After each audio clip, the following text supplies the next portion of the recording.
Okay mga suki, karon no atong istoryahan saon pag-appraise sa alahas. So nang manggoy nangutana nato kung unsa daw kunoy basihan sa pagpresyo og alahas. So mao ni siya mga suki ha.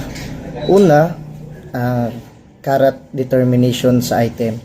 Kay kabalo man ta, daghan og klase ang gold or alahas. So gimeasured kini base sa karat niya. So lahi ang presyuhan sa 24 karat, sa 21 karat, sa 18 karat, 14 karat.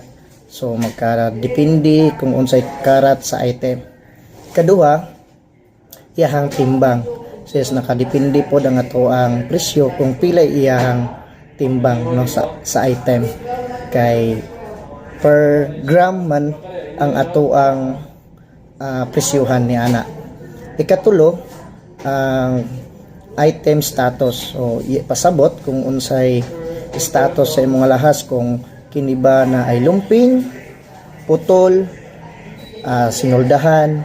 So naagid siya ay diferensya sa presyuhan versus sa mga item nga goods pa.